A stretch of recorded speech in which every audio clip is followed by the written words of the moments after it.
بسم الله الرحمن الرحيم. السلام عليكم ورحمة الله وبركاته. ازيكم يا جدعان؟ عاملين ايه وايه اخبار الدنيا عندكم؟ يا رب كل الناس تكون بخير وكل شيء تمام معاكم.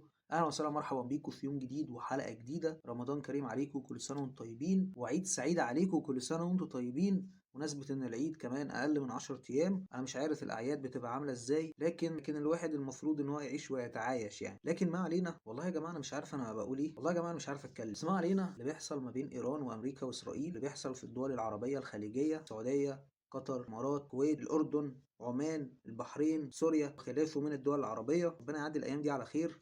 طبعا الواحد مش عارف ايه اللي بيحصل، الواحد مش عارف ايه اللي بيحصل، بجد بجد الواحد مش عارف ايه اللي بيحصل. انا مش عايز اتكلم في السياسه لان السياسه نجاسه، لكن يا جماعه اكل العيش مر، اكل العيش مر، والوضع بقى مر، لكن كل مر سيمر. يعني اي حاجه مره هتمر باذن الله تعالى. انا حبيت ان انا اعمل دخول مفاجئ واقول لكم كل سنه وانتم طيبين وعيد سعيد عليكم. ربنا يجعل ايامكم كلها اعياد وافراح، وبكره احلى ان شاء الله. بكره حلو ان شاء الله، بكره حلو ان شاء الله، بكره يبقى جميل ان شاء الله، بكره يبقى كويس. يعني انا بس كنت عايز اقول شويه ملاحظات كده بمناسبة شهر رمضان الكريم وموسم شهر رمضان الكريم، موسم 2026. مسلسلات رمضان، برامج رمضان، أخبار رمضان، إعلانات رمضان، ترندات رمضان، أغاني رمضان وخلافه من الحاجات اللي في موسم رمضان. كنت عايز أتكلم عن زيادة البنزين اللي حصلت امبارح زي دلوقتي امبارح. موضوع صعب جدا يا جماعة. كل حاجة زادت، والأسعار كمان زادت، وأسعار المواصلات زادت. أنا مش عارف الأسعار زادت ليه، مع إن سعر البنزين بينزل في العالم كله، لكن عندنا في مصر السعر بيزيد. متعرفش إزاي. كنت عايز أقول على حاجة مهمة، وهي مسلسلات رمضان. مسلسلات السنة دي زي الخرا كعادة كل سنة. كل سنة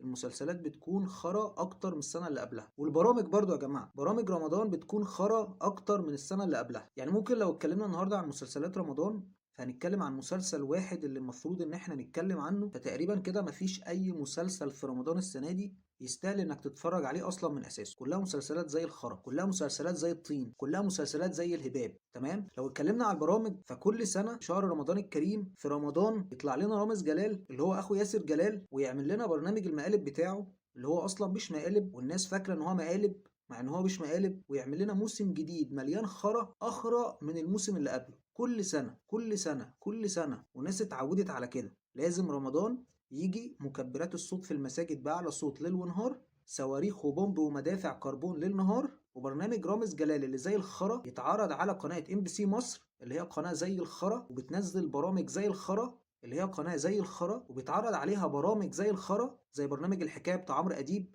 ده أخرى برنامج أنا شفته في حياتي كلها. وبرنامج رامز جلال كل سنة موسم أخرى من الموسم اللي قبله، ومسلسلات كلها خرا في خرا، ما عندهاش أي فكرة ولا معنى ولا جدوى ولا مغزى ولا مصلحة ولا فايدة ولا استفادة. بالعكس بتدمر الناس وبتنشر البلطجة وبتنشر الفساد، بس ما ينفعش تتمنع عشان هي قناة سعودية مش مصرية. للأسف الشديد انتوا عايزين ايه؟